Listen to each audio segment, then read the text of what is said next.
I got an article regarding GTA 6. Ex-Rockstar developer says Grand Theft Auto 6 can't be delayed once more. It cannot miss that 2026 release date, or it could lose all momentum. A former Rockstar Games dev doesn't believe Grand Theft Auto 6 can afford yet another delay and will be released in November 2026, even if it's not perfect by the developer's high standards. GTA 6 is finally scheduled to release on November 19th after a couple public displays pushed it back from its original 2025 launch window. The game, one of the most anticipated of all time, is set to break records in rumors and are still swirling about how much it'll cost upon release, with some believing it'll retail for $100. Regardless of how much it costs, though, Rockstar is seeking perfection, with its recent delay coming due the studio. Coming due the studio could release the game's players expect and deserve. With some reports suggest that the game is finished and devs are simply adding additional polish, one former Rockstar dev feels differently, but expects the GTA 6 will release in November, whether it's ready or not.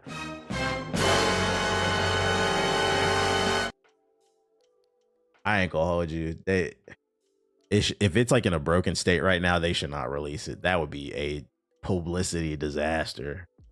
Oof. Like, you remember how Cyberpunk released in a broken state? If GTA 6 did that shit, oh my God. With the amount of people that play it, they would fucking lose it. I hope that's not the case for them. And then they charge $100 for it. But what the fuck? Speaking with Esports Insider, ex-Rockstar Games and GTA 5 animator Mike York explained why the studio can't afford another delay. If I know Rockstar Games and I know the guys over there, one of the reasons for the delay in releasing GTA 6 is because they're trying to make it look as best as it can possibly be, he said. They're polishing stuff. I don't think they've completely finished the game given how much is on the line and how big everyone's expectations are for it. According to the York, Rockstar is trying to hit its extremely high expectations, and they may not have reached that point yet internally. I think the game will be released in November of 2026, as it's a good time for the game to come out for Rockstar for multiple reasons to sell video games. If you want to sell a big amount of video games, then that's the perfect time for GTA 6 to come out, with it being a month from Christmas. Usually companies only delay things once or twice when they need to, so I think it'll come out around that time. Former GTA dev warns Rockstar not to delay again.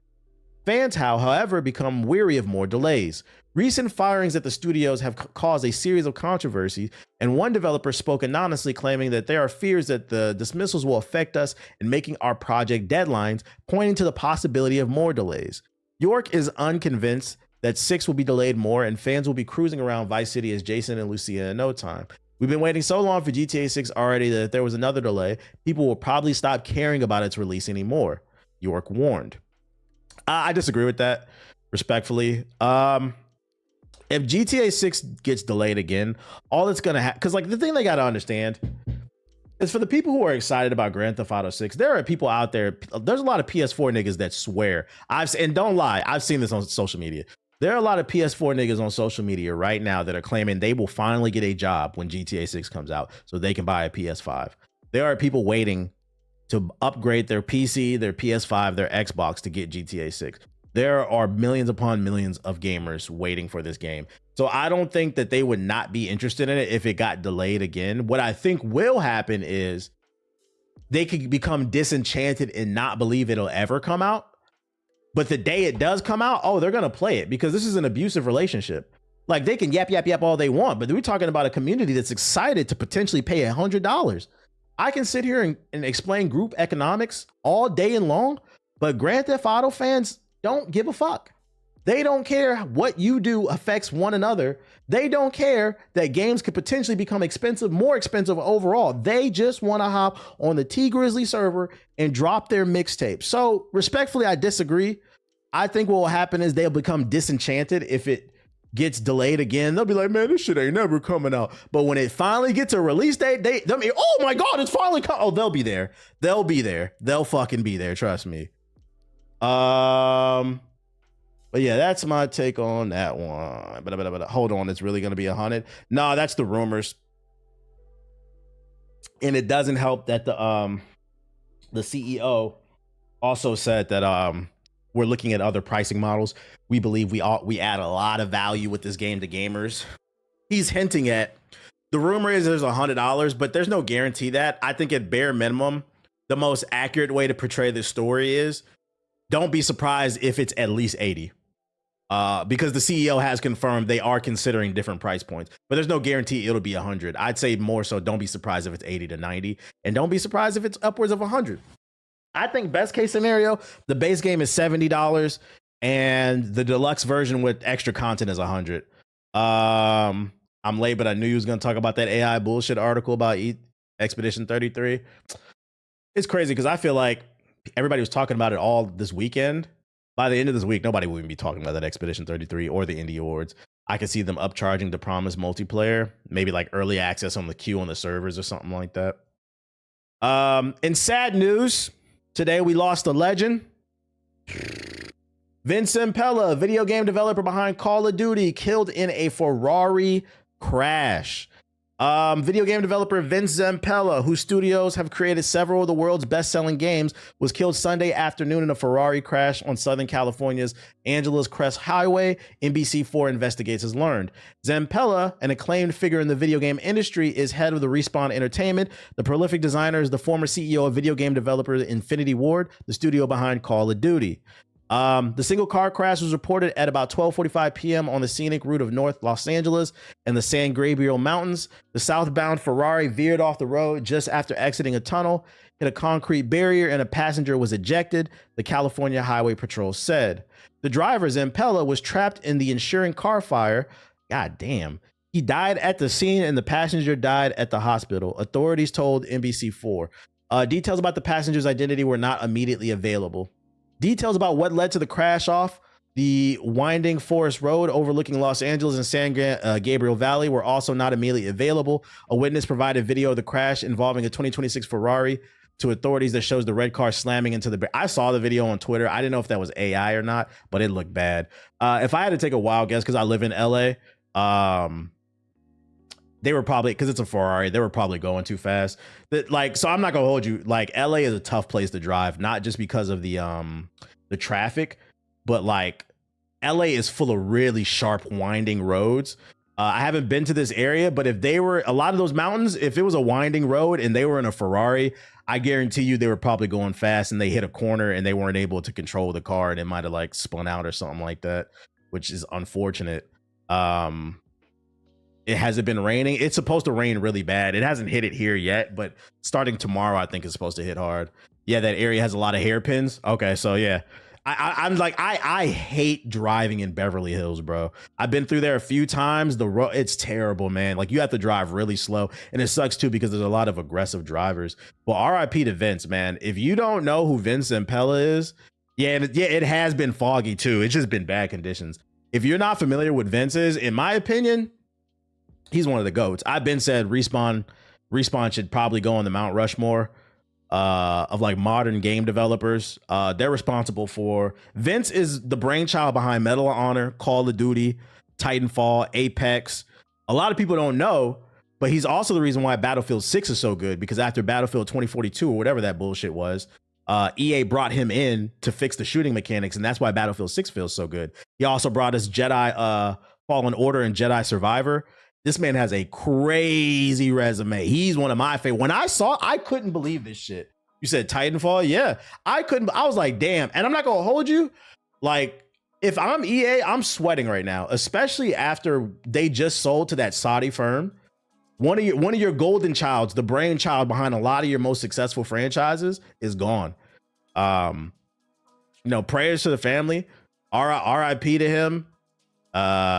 This is rough, man. Yeah, the industry lost a real one. A lot of y'all don't know, this dude is responsible for a lot of your favorite games. We are talking that era of that stretch of Modern Warfare 1, 2, 3, the originals. Those he made. Titanfall 1 and 2, Fallen Order and Jedi Survivor. Yeah, anything under Respawn. Because you have to keep in mind, the original Infinity War was held by him, and then when they got tired of working under Activision, they left and formed Respawn. So he's responsible for a lot of the biggest games in the last probably 20 years. So I'd put him in my top 10 probably of recent like game devs. And you never really hear anything bad about him, man. So RIP if you were unfamiliar. I'm EA, I'm sweating. Everybody was getting their jokes off on. People were joking about this. What's funny about this one? I don't see nothing funny about this one. that video I saw of the car crash, I didn't know if it was real or not, but that shit was nasty. I don't know why people be posting that. Was y'all just not talking about him on the pod? I might be tripping. I don't remember. At 55, yeah, he died young too. He still had a lot of life to live, man. Rest in peace to Mr. Vince Impella. He was just at the Game Awards, I believe, too. It's been a rough couple weeks. Yeah, because we just lost Lamar Wilson too. It has been a rough couple weeks, man. What else I got? Oh, Call of Duty. It could be coming to the Switch for all two people who care. Microsoft has said it's committed to bringing Call of Duty to the Nintendo Switch, and it could be coming as soon as next year. Reporter Jeff Corden says the first COD Switch version is nearly done. He added the game, whatever it is, will launch in a few months. Probably Black Ops 7. In another post, Corden said the release may not be close, but it's on the way for a 2026 release. He added that the game is hitting milestones, which is a reference to how a game is proceeding through development. It remains to be seen if the reported Call of Duty game for the Switch is a port of an existing Call of Duty game like Black Ops 7 or Warzone, or a new title. In 2022, Microsoft CEO Phil Spencer said there was definitely work to be done to get Call of Duty running on the Switch. Since then, Nintendo has released the more powerful Switch 2. I'm curious, are they talking about the Switch 1 or the Switch 2? I'm not gonna hold you. If Call of Duty comes to the Switch 2, I'm happy for the Nintendo fans. I ain't gonna play that shit, but that's more options for you. But if they're talking about Black Ops 7 on the Switch 1, nigga, pack that shit up. No, the Switch 2 version is probably not gonna, it won't look as good as the regular console and PC version. But you talking about the Switch 1? Them crayon graphics, pack that shit up, bro. Don't nobody want that. You said streaming only. They about to pull a motherfucking Kingdom Hearts streaming version only. They gonna get it. Yeah, that shit gonna look like an Xbox 360 version. I love the Switch, but hell no. Yeah, I hope they're talking about the Switch 2 for this. They clarify that. That's crazy. Call of Duty Splatoon edition. I thought this was interesting. This hit my For You page. A lot of times the For You page be fucking me over. I be seeing shit I don't want to see, like that Vince Impella car crash. Unfortunately, I saw that against my own will because of the For You page. But sometimes, you know, I come across cool shit like that Sonic fighting game. I found another one. Gears of War 3 PC Delta Online is officially releasing soon. It is a fan-made project built by the community for the community.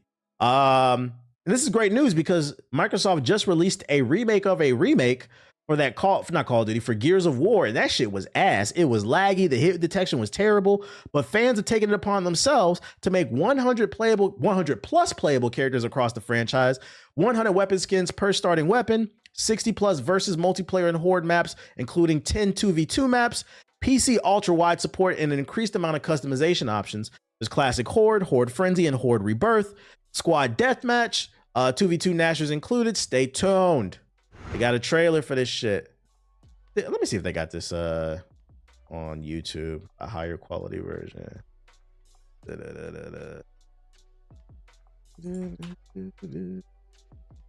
there it is.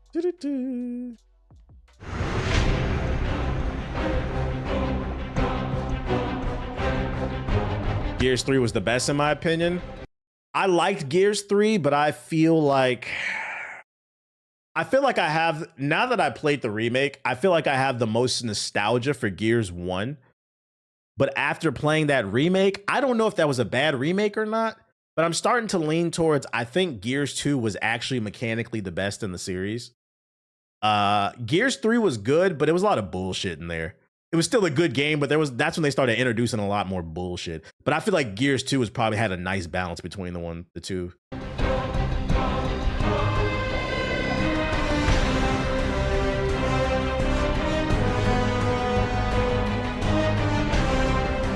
Yo, shout out to Ransom with the welcome to the stream. He said Vince was the godfather of the modern FPS. That's real shit, real shit.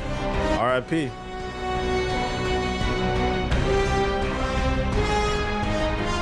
Where do you want us to send you vids for ball and gun PS4 slander?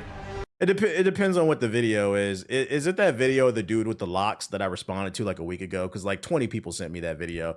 He responded to me, and I'm not responding to that video because he's not arguing good faith, and I'm not going to tell you why. Is that the video you're talking about? All I'm going to say is, as long as he don't say nothing crazy about me, I'm not going to expose him, but I'm not responding to that shit. The comment section fried him.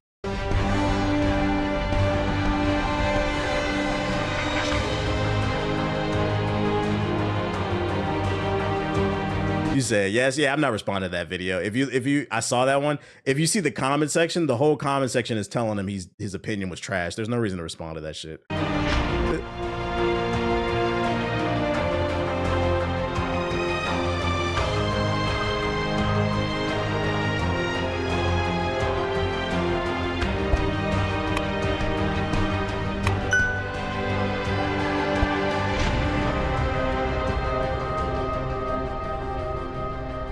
Delta Online.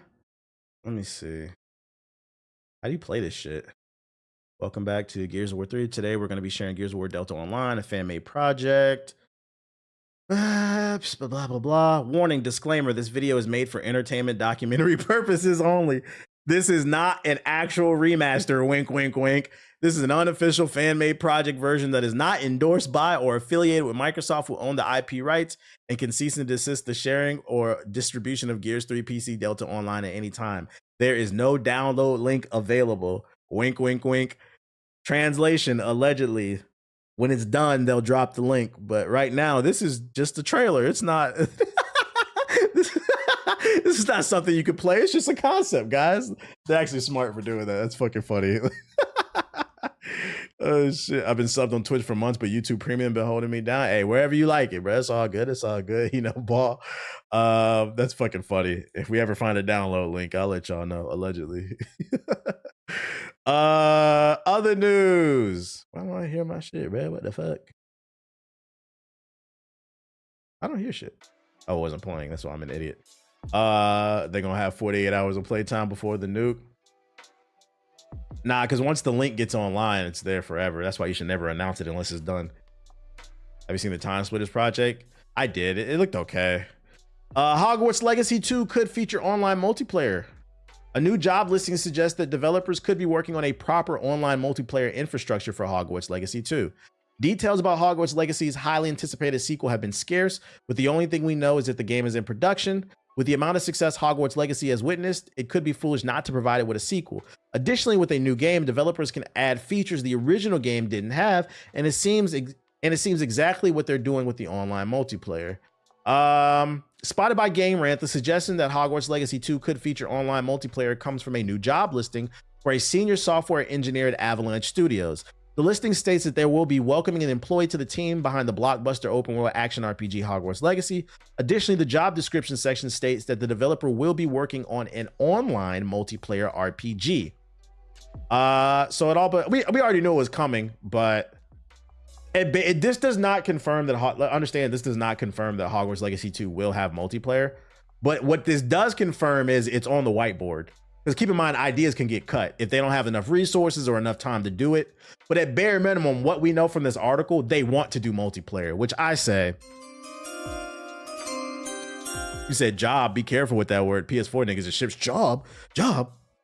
I'll tell you this much. If anybody from the Hogwarts team sees this, this is what y'all need to do, man. First and foremost, I know they released a separate Quidditch game. Nobody played that shit. We didn't care. That shit looked ass. Matter of fact, most of you probably forgot it even came out. Did I enjoy the game? Never found it. I did enjoy the first half of the game, but I feel like the game was a little too long. It was open world for no reason. I feel like within the first 3-4 hours, you've seen everything you need to see from a gameplay standpoint. And I also feel like the side missions, specifically the Slytherin stuff, was better than the main quest line. I thought the graphics, the world they built was good, but the combat wasn't deep enough. And then like the boss fights weren't interesting enough. So I feel like the first half of the game was really strong, but once you saw everything mechanically that you could see in the game, it felt like a Ubisoft-ish game, but that gives them room for improvement. That's okay. We got to get Quidditch in there. It'd be cool if you could take your created wizard online and play Quidditch, and then also add some PvP in that bitch. Make the combat more complex, add some team deathmatch, some capture the flag or domination with wizards and shit like that. That can only work if they add some complexity to the combat, because I felt like it was too simple. But there's something there that they could do to make it a lot more fun, I think. Maybe cut back on the story in like the open world. It doesn't need to be fucking 50 hours. Do a 15-hour story and then add a bunch of multiplayer in there. Yeah, 1v1 duels. Isn't that Spellbound? Yeah, that was. But I mean, this is Harry Potter, so it's going to have the mainstream appeal to it. why didn't you like the combat? I didn't say I didn't like it. I just felt like it was too elementary. Like I said, what I'm saying is within the first 5 hours, you've seen everything the combat has to offer. Kafringo, shield, Kafringo, dodge. It was it's a tricky situation because I don't know how to make it more complex because you're just casting spells.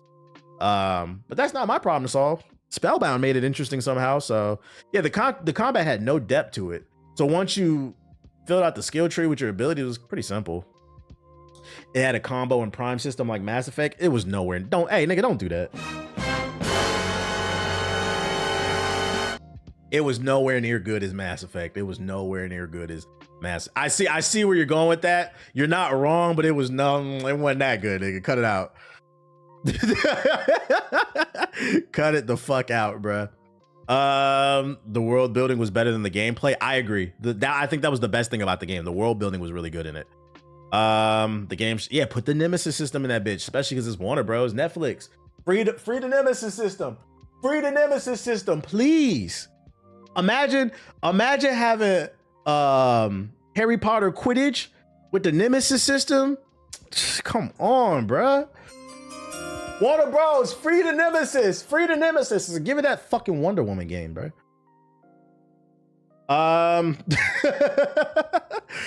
Goblet of Fire would go brazy. Hey, shit. Mass Effect has shooting and hella more skills. Interesting characters, too.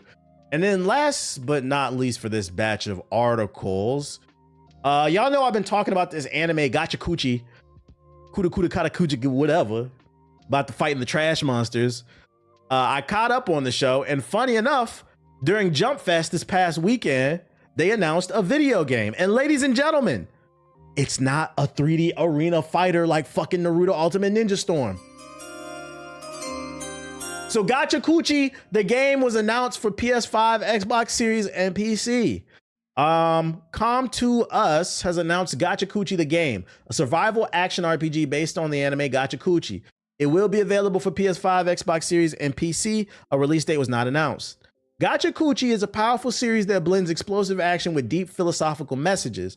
Com2uS said in the press release, "We look forward to expanding its appeal through the game that allows fans to fully immerse themselves in the world." Here's an overview of the game. Gachakuchi follows Rudo, a boy born and raised in the slums who rebels against discrimination and oppression in a world divided by extreme inequality. I know that makes people fucking mad, bro. Like the dweebs that just watch the show and think it's an action show. Everything is political, guys. Everything. I think that's one of the first things I liked about the show. Within the first episode, they established a class system. And I wonder how many people are watching the show and thinking like, oh man, this is really good, bro. He's from the hood. Like classism plays a big role in this shit. But anyways, the anime has captured worldwide attention with its powerful social themes, raw graffiti-inspired aesthetic, and striking action direction. Translation: Black culture. That's another reason I like the show. This is a black ass show. Recently, it's ranked #1 in average viewership on Crunchyroll in the United States, Germany, and France. It continues to secure top tier rankings across major over the top platforms in Japan, Southeast Asia, and Europe. Com2uS is reinterpreting the anime setting and atmosphere to create a survival action RPG where users enter monster infested zones, complete missions, and return safely to secure areas. The game aims to deliver the series' intense combat and distinctive visual style through a fully realized experience optimized for both console and PC environments. This sounds a little like Monster Hunter, and I'm not gonna lie, I'm not mad at that.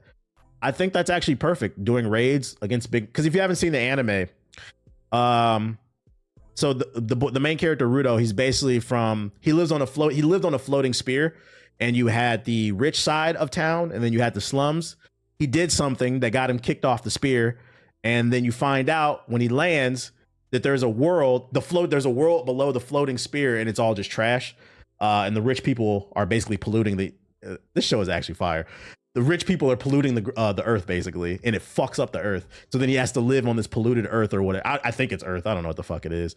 And you have to fight like big ass trash monsters and shit because the trash has become so fucking stench and rancid. They became monsters, and you find this whole government conspiracy going on. The show's fucking fire. I'm not gonna lie. This could work as a Monster Hunter game. I could see it. The creator was a Soul Eater super fan. That makes sense. But let me create my character and I'm in type shit. Let me create my own cleaner.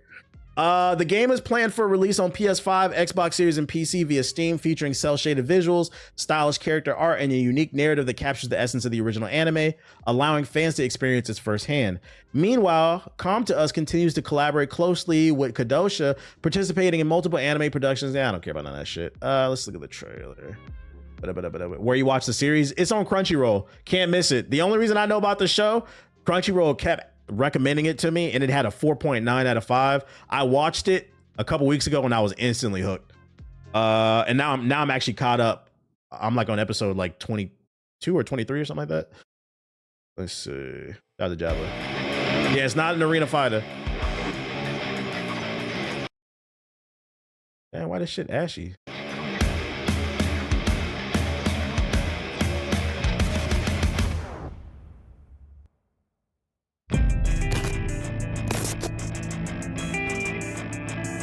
You watch sub, the dubbed? I watched the dub, so I'm behind one episode because the dub comes out a week later. The dub is fire though.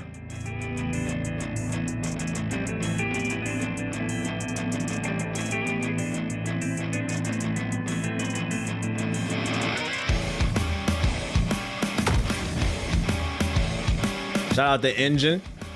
Yeah, I saw the new Black Clover trailer.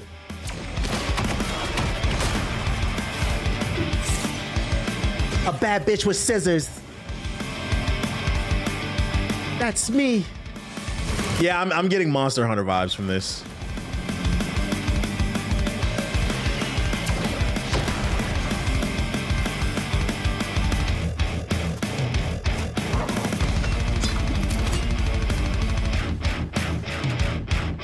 God Eater vibes? Yeah, because Ab just said the dude was a big God Eater fan. The scissors is the least of her worries with her ass, and she got the blick on her, bro.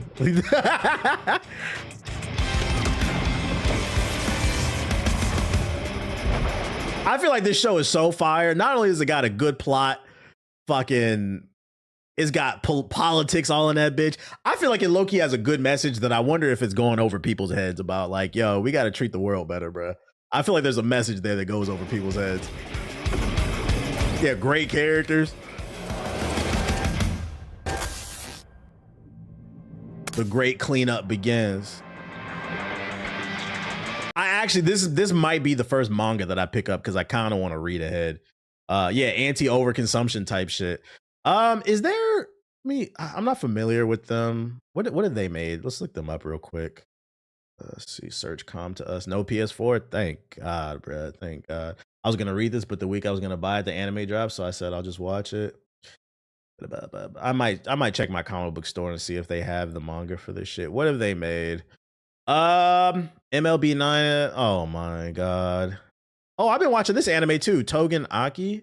What the fuck is this game? I never heard of this shit. This one's okay. It's like a 7. It's like a show about bloodbenders, basically. It's a they've only made mobile games. All right, y'all. Yellow Flag. Let's not get. Yeah, it's okay. It's okay. I've stuck with it. It's okay. This is a Yellow Flag. All right, let's not get too hyped, y'all. They've only made mobile games. This is their first big AAA game. It could be good. It could be good, but until I see a proper gameplay trailer, let's not get too excited, man. I hope this could be a situation where they're just cashing in on the fact that this is the hot new anime right now. Every female character got big ass titties. I mean, that's an anime period. This is your first anime or something? It's not a Yellow Flag because the new Bleach mobile game is gas and it's not an arena fighter. Oh, word? What's it called? Oh, wait. Mobile game. Yeah, what's it called? I didn't know there was a mobile game. Or the phone. Yeah, so this is their first console. No, I still got to say Yellow Flag because they've only developed for mobile. It's a completely different platform. This is their first console PC game. We gotta sleep one eye with this. I hope they realize how popular this show is and they do it right, man. You watch Bleach? Nah, I tried to get into it back in the day, but I just couldn't get into it for some reason.